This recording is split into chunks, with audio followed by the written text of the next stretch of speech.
Hello everyone, I hope you're having a fantastic Spooktober.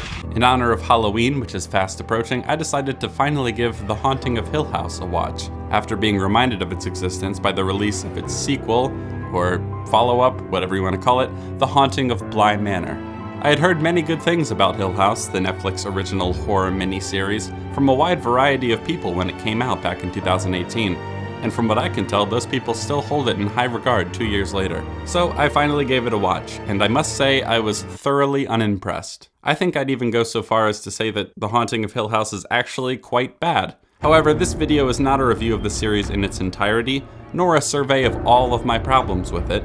Instead, I would like to talk about just one element of Hill House that I think is absolute garbage, and, in so doing, destroy that element with facts and logic. Now, to be fair, this element is not unique to Hill House. It exists in many modern horror films, especially the supernatural kind with haunted houses, spirits, and spooky ghosts. But I'm going to focus on it here to hopefully dispel the notion that The Haunting of Hill House is modern spooky haunted house horror done right. That somehow Hill House has transcended its bottom of the horror barrel contemporaries. It isn't, and it hasn't. And that element, the aspect of the show I want to talk about today, is spooky supernatural things that happen for no other reason than to scare the audience alone. In this video, I will argue that spooky supernatural things happening purely for the sake of scaring the audience and not the characters is absolute F-tier, bottom-of-the-barrel garbage horror, and no one should stand for it, let alone call it masterful.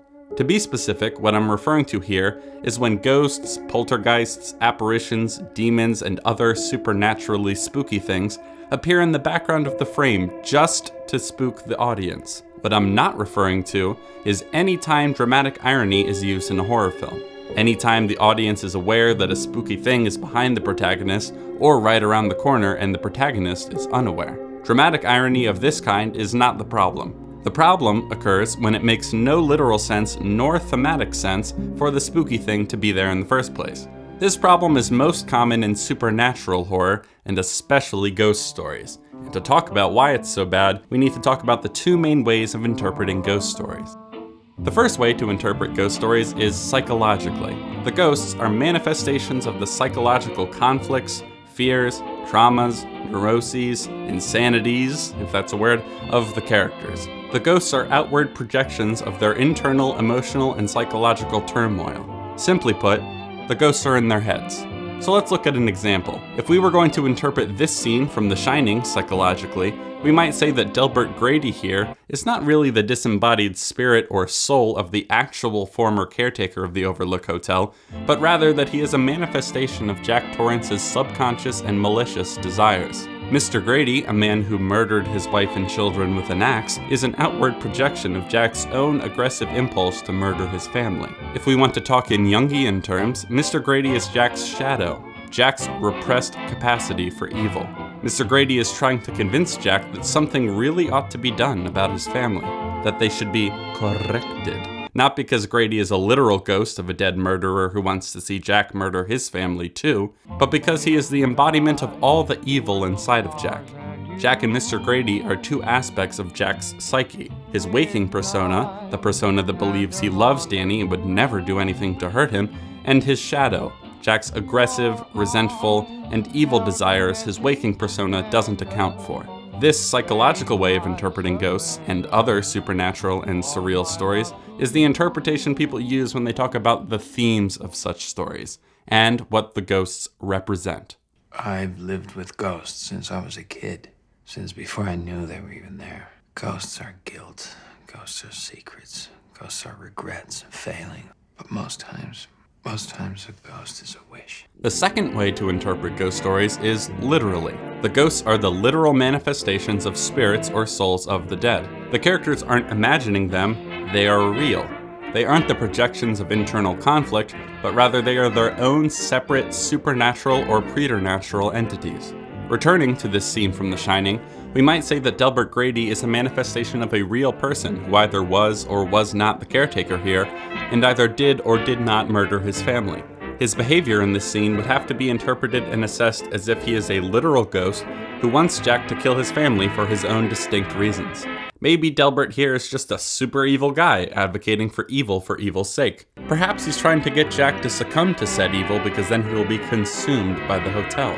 Maybe the hotel itself is an entity with its own goals and motivations. Either way, to interpret the ghosts in a film like this literally, one would have to look at the behaviors and actions of the ghosts, when they appear and why, what they are and are not capable of and why, to assess whether they make sense. The Haunting of Hill House, despite all the remarkably unsubtle dialogue about what the ghosts represent psychologically and emotionally, does make quite clear that these ghosts are real, literal entities. They do not exist solely in the characters' heads. Now, it's worth noting that these two ways of interpreting ghost stories are not necessarily mutually exclusive. It is possible to tell a story about ghosts that are actual supernatural manifestations of the deceased, that are distinct entities separate from the characters, that have their own goals and motivations, that also uses those ghosts to thematically and symbolically represent the inner emotional and psychological conflicts of the characters. Basically, you have three options for telling a story of this kind: purely psychological, purely literal, or a balance of the two. I think it's pretty clear that The Haunting of Hill House wants to do both. It wants the ghosts to be symbolic expressions and manifestations of the trauma and grief of the characters, and it also wants the spirits to be distinct entities that literally exist, especially inside the house. Now that's definitely possible, and to make that approach work, there are a number of things you can do. However, what you can't do is have spooky ghosts appear for no reason other than to spook the audience. That doesn't make any sense at all, psychologically or literally.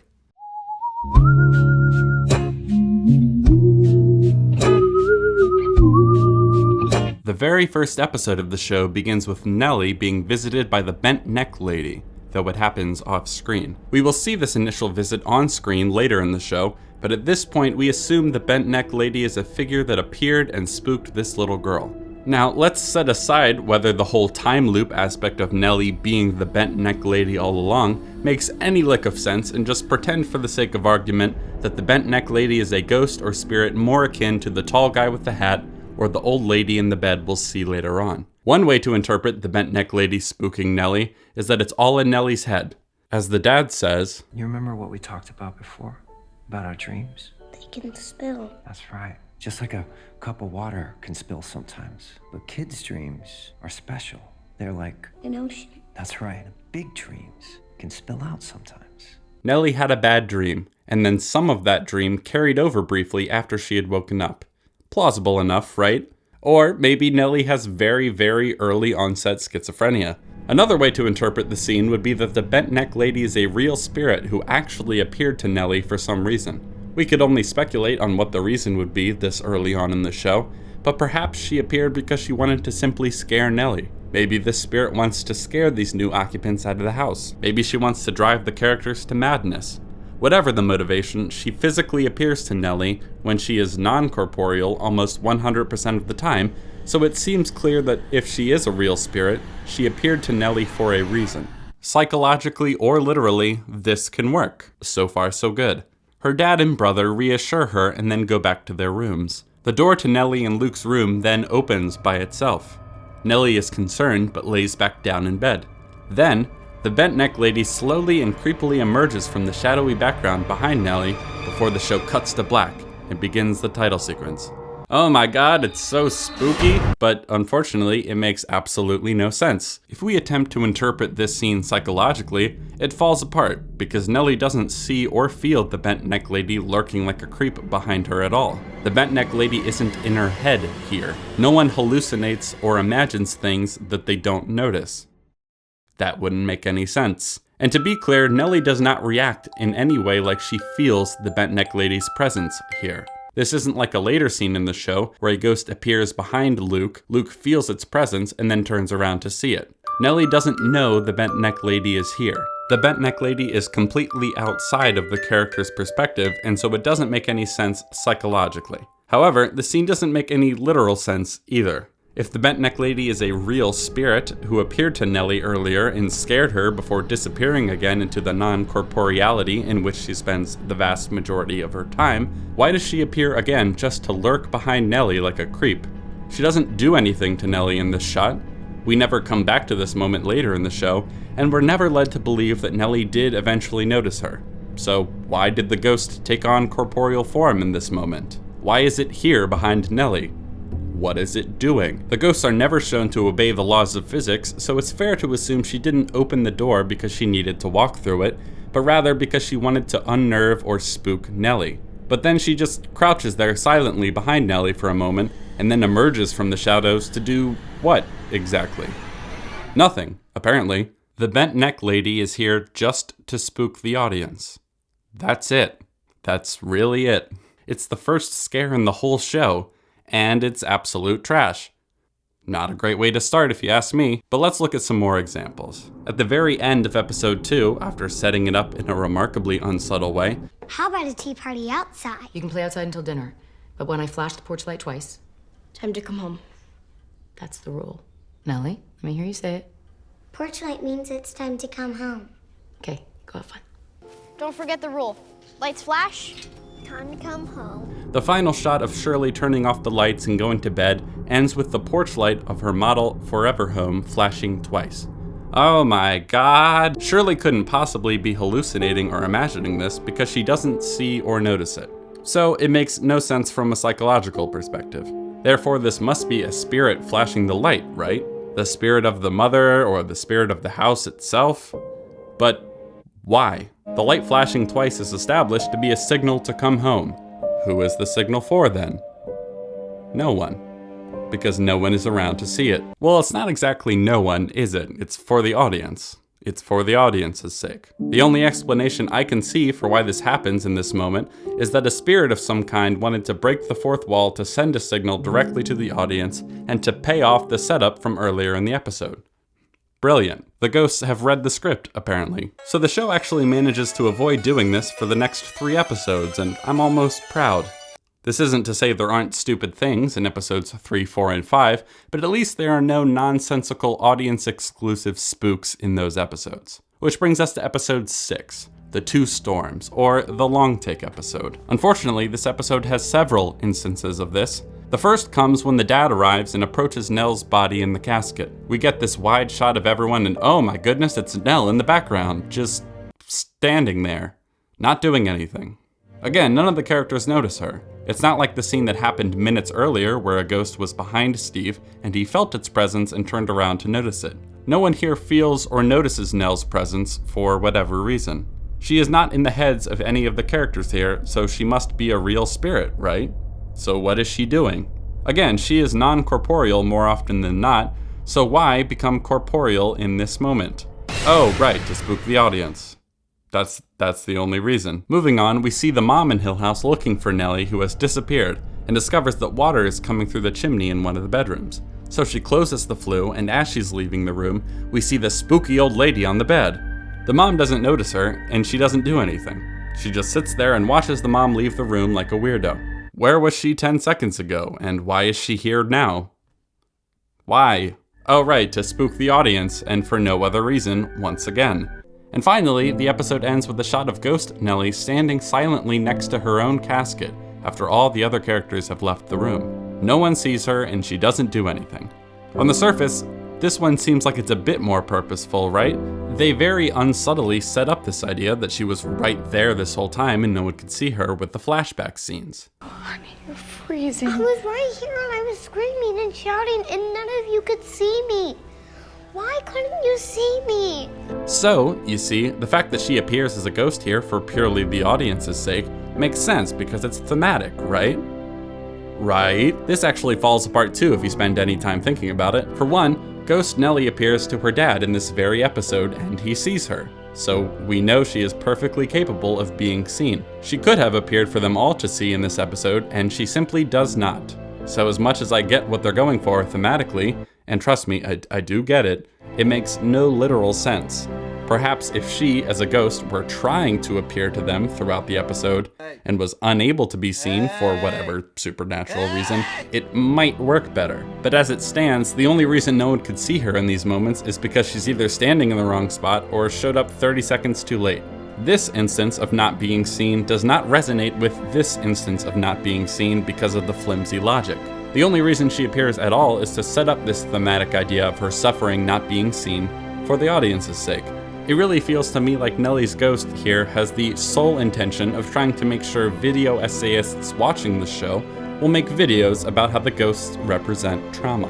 Now, it's no secret at this point that the show is actually an allegory for grief, trauma, depression, and mental illness. In The Haunting of Hill House, it becomes clear that the actual ghosts are some kind of metaphor for the horrifying events the Crane family faces. Showrunner Mike Flanagan expertly leverages each character's past trauma, or ghost, and they all learn to cope with the grief and trauma of those events. And this show has a lot on its mind when it comes to grief, about how it makes time move differently, or about how it marks a family. Of course, many of you might already know that Mike Flanagan said each of the 5 Crane children represented one of the 5 stages of grief. Stephen is denial, Shirley is anger, Theo is bargaining, Luke is depression, and Nell is acceptance. The show doesn't employ this particular stupid scare tactic in a prominent way after episode 6. However, I've seen numerous articles and posts online pointing out that there are, in fact, hidden ghosts in the background of every episode. Apparently, director Mike Flanagan decided to hide ghosts in the background of shots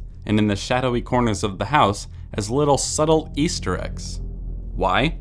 Because he thought it was fun. Now, I can absolutely imagine that hiding ghosts in shots such that the audience won't be distracted by them, but the astute viewers can find them on a rewatch would be a fun, creative challenge. However, I can't help but ask, okay, this is fun and all, but why would the ghost take on corporeal form in the background or in the shadows to do nothing and to not be seen by anyone? At least these appearances of ghosts aren't being used as a crutch to fill scare quotas, and at least they're so subtle you probably won't notice or be distracted by them, but they still fall into the same stupid category of unmotivated nonsense.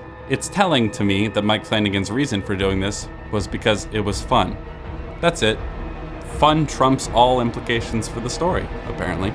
Alright, we're nearing the end of this video, so let's throw on some cheesy saccharine singer-songwriter music and wrap this thing up. After all good horror video essays should end on a wholesome and sappy note whether it's been earned or not. Yeah, that's the stuff. So what have we learned? Well, if you take away nothing else from this video, I hope it's that this kind of scare is stupid. It's a cheap trick with no story motivation. It's bottom of the barrel stuff, guys, and we should hold horror to a higher standard than this. A horror movie or show that employs this type of scare, with no regard for the implications it has for the story it's telling, does not deserve to be considered a masterpiece. This house, and that's all I have for you today. She's holding secret. Thanks for watching. Got my change behind the bed in a coffee can. I throw my nickels in just